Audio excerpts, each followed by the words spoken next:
तो CA foundation का हमें रेशियो प्रोपोर्शन कर चुके हैं हम लोग। अब नेक्स्ट टॉपिक है जो इसी चैप्टर का एक सब पार्ट है, वो है इंडिसेस।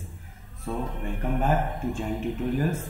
और हम लोग आज इंडिसेस स्टार्ट करने वाले हैं। ठीक है, इंडिसेस फ्रेंड्स ये आप लोग पहले भी किए होंगे और इसमें कुछ फॉर्मूलाज है। ठीक है, तो बेसिक से आज इसको दी एंड करते हैं। ठीक है, तो चलिए स्टार्ट करते हैं इंडिसेस।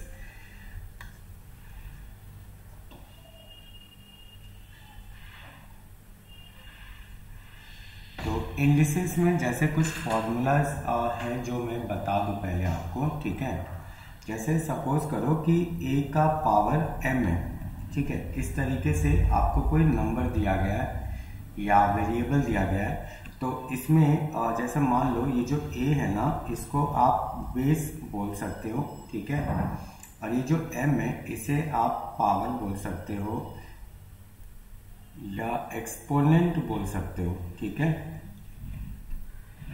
ठीक है, या फिर आप इसे इंडेक्स बोल सकते हो और इसी से इंडिसेस हुआ।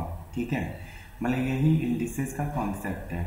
तो पावर ही एक्सपोनेंट है, पावर ही इंडेक्स है, इंडिसेस है, और ये जो है बेस है। तो इसमें मेन अब ये बताना है, जैसे फॉर्मूला नंबर आप 1 देखो।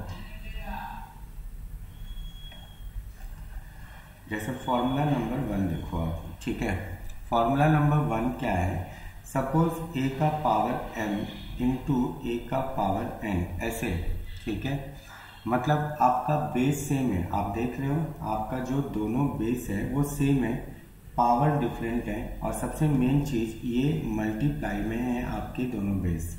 ठीक है, तो जब भी ऐसा केस होगा ना कि बेस सेम होगा और मल्टीप्लाई में होगा, तो ये मैं फॉर्मूला बता रहा हूँ। इसमें आपको करनी क्या है कि बेस आप लिखोगे और जो पावर है वो प्लस हो जाएगा।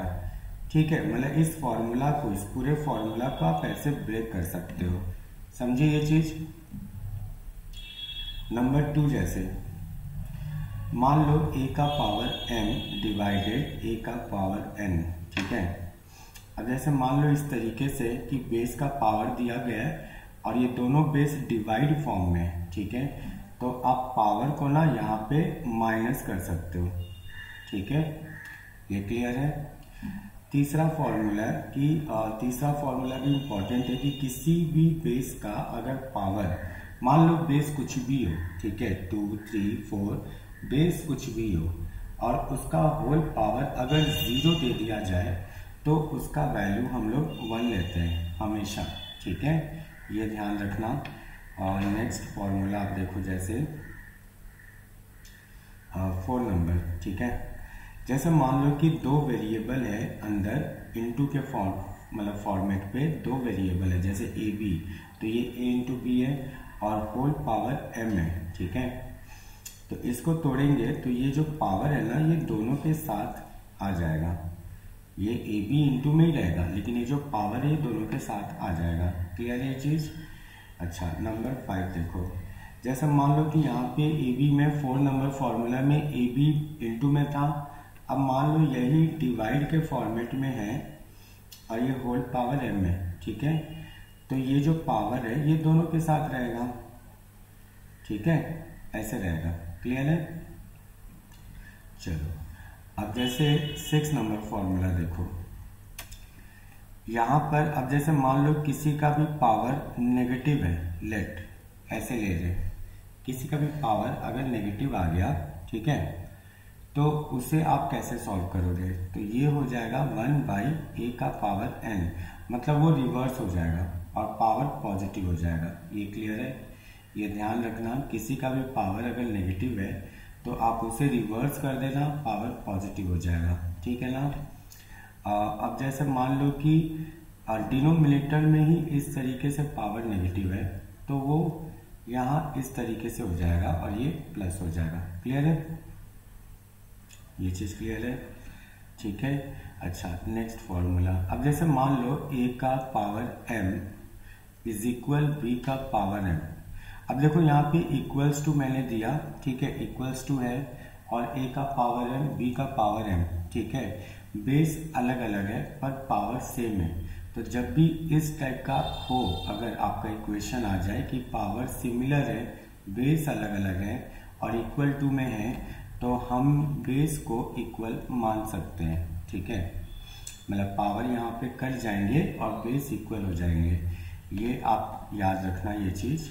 और नेक्स्ट है कि सपोज ए का पावर m इज इक्वल ए का पावर n। अब ऐसे मान लो कि बेस सेम है, इक्वल में है, पावर अलग है, तो बेस सेम है तो हम लोग पावर को इक्वल कर सकते हैं।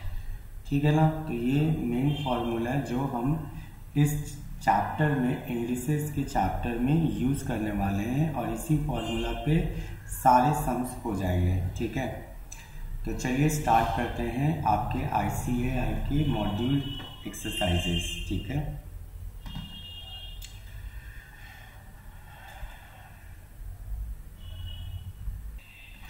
अच्छा, अब चलिए स्टार्ट करते हैं ICAI के मॉड्यूल एक्सरसाइजेस। ठीक है, जो आपके बुक में दिए गए हैं।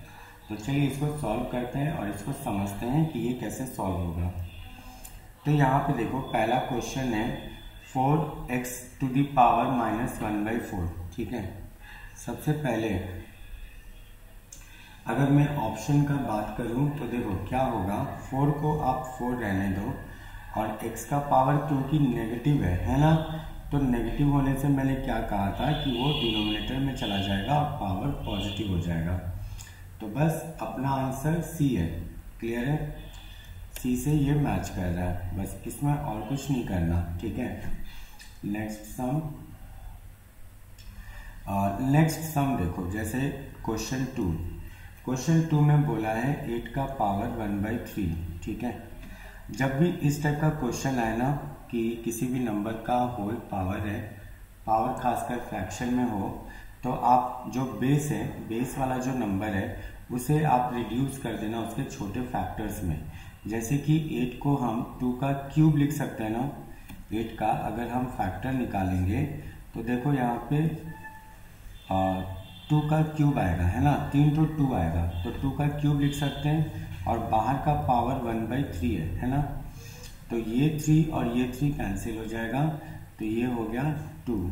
ये आंसर है। क्लियर है ये चीज़?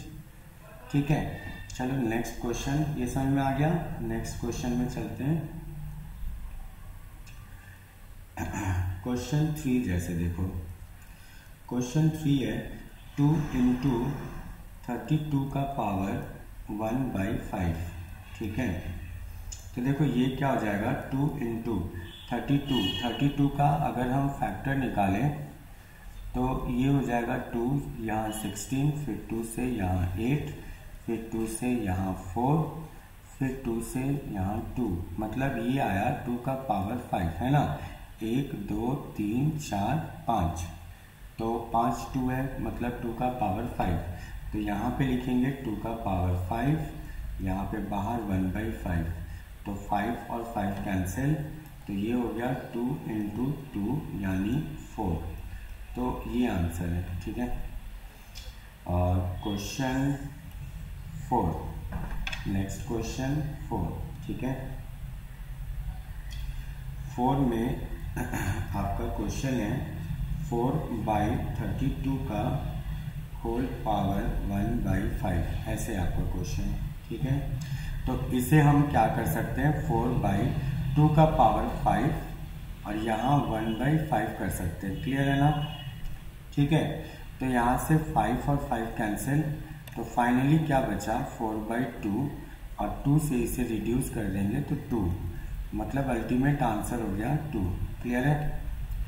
तो इस तरीके से हम लोग सम्स को अप्रोच कर सकते हैं। नेक्स्ट क्वेश्चन देखें। हाँ, नेक्स्ट क्वेश्चन 5, इसमें बोला है 8/27। ठीक है, और बाहर का पावर है 1/3, तो ये हो जाएगा 2/3। ठीक है, 2/3 का होल क्यूब और बाहर का पावर हो जाएगा 1/3। क्लियर है? 2/3 का होल क्यूब और बाहर का पावर हो जाएगा 1/3। देखो 2 का क्यूब 8 होता है, 3 का क्यूब 27 होगा। ठीक है, तो इस तरीके से हम लोग ले लेंगे दोनों पावर। और एक और चीज़, जैसे मैं यहाँ पे एक फॉर्मूला बताना चाहता हूँ। सपोज अगर इस तरीके का कोई सम आया, ठीक है, ये ध्यान देना, तो यहाँ पे अपने क्या करते हैं ना, पावर जो है वो मल्टीप्लाई हो जाएंगे, ठीक है, ये ध्यान रखना। तो जैसे ये दोनों पावर मल्टीप्लाई हो रहे हैं तो ये 3 और ये 3 कैंसिल हो जाएगा, तो अल्टीमेट वैल्यू आया 2/3। ये आपका आंसर है, ठीक है। Next sum, question 6। क्वेश्चन 6 में जैसे 2, यहाँ पे 256 और ये होल पावर है -1/8, ठीक है। तो ये हो जाएगा 2, यहाँ पे 256 है ना, तो 256 का चलो फैक्टर निकालते हैं। तो 2 से 1 2 8, फिर 2 से 64, फिर 2 से 32, फिर 2 से 16, फिर 2 से 8, फिर 2 से 4, फिर 2 से यहाँ 2, तो मतलब 1 2 3 4 5 6 7 8, मतलब ये 2 का पावर 8 होगा, है ना। तो ये हो गया 2 का पावर 8 और बाहर है -1/8। तो 8 और 1/8 ये दोनों तो इनटू में, तो ये 8 और 8 कैंसिल हो गया, तो ये हो गया 2 × 2 का पावर -1 बचा, है ना। तो अब ये 2 और ये जो 2 का पावर -1 है ये नीचे चला जाएगा 2 का पावर 1, कहने का मतलब कि ये 2/2 हो गया, तो ये कैंसिल हो जाएगा 1, मतलब अपना 1 आंसर है। क्लियर है ये। चलो नेक्स्ट सम, क्वेश्चन 7। क्वेश्चन 7 है 2 का पावर 1/2 इंटू 4 का पावर 3/4, ठीक है ना। तो ये हो जाएगा 2 का पावर 1/2 इंटू 4 की जगह अपने 2 का स्क्वायर लिख सकते हैं, ठीक है। 4 की जगह 2 का स्क्वायर और बाहर 3/4, तो 2 से ये कैंसिल हुआ 2, ठीक है ना। तो ये हो गया 2 का पावर 1/2 और यहाँ हो गया 2 का पावर 3/2, ठीक है, 3/2। अब देखो बेस सेम है तो 2 लिखेंगे और दोनों पावर प्लस हो जाएगा, ठीक है। तो ये हो गया 2 का होल पावर, एलसीएम लेंगे तो 2, यहाँ पे 1 + 3, मतलब ये हो गया 2 का पावर 4/2 यानी 2। क्लियर है, 4/2 यानी 2, 2 का पावर 2 आया यानी ये 4 आया, मतलब आंसर है अपना 4।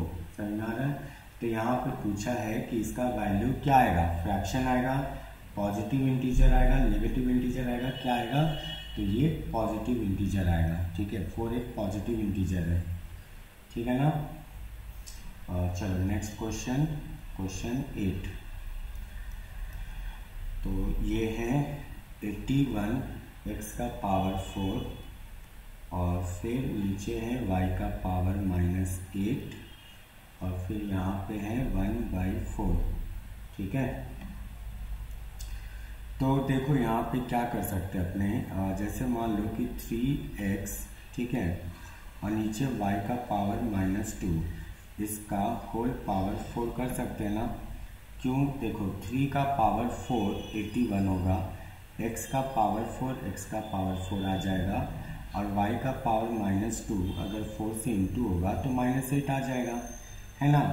ऐसे इसको अरेंज कर दिए। ये अब आपको फैक्टर निकाल के करना होगा कि 81 का जैसा आप फैक्टर निकालोगे तो आपके 4 3 आएंगे, ठीक है। इस तरीके से आपके 4 3 आएंगे यहाँ पे, तो 3 का पावर 4 हो गया, ठीक। अब 4 और 1/4 मल्टीप्लाई में, तो ये 4 और ये 4 कैंसिल, ठीक है। तो फाइनल आपका बचा 3x/y का पावर -2, ये फाइनली बचा, ठीक है। तो इसका हो जाएगा, अब इसको हम लोग ऐसे भी लिख सकते हैं, y ऊपर ले लेंगे तो y का पावर पॉजिटिव हो जाएगा, ठीक है ना। तो इसका फाइनल आंसर है 3x × y का स्क्वायर। क्लियर है। चलो नेक्स्ट क्वेश्चन, क्वेश्चन 9। क्वेश्चन 9 देखो, जैसे x का पावर a - b, ठीक है, इंटू x का power b - c into x का पावर c - a, ठीक है। तो यहाँ तीनों का बेस सेम है तो पावर को ऐड कर देते हैं, ठीक है। तीनों का बेस सेम है तो पावर हो जाएगा a minus b plus b minus c plus c minus a, ठीक है। पावर्स को ऐड कर दिए तो plus c cancel, minus a plus a cancel, minus b plus b cancel.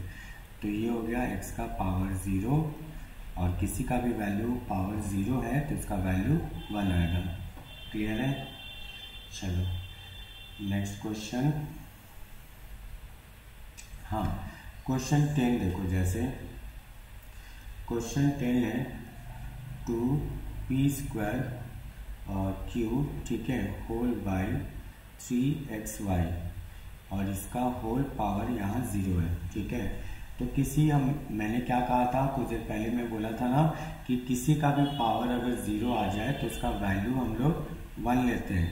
तो इसका आंसर जस्ट 1 लिख दो और कुछ नहीं करना है, ठीक है।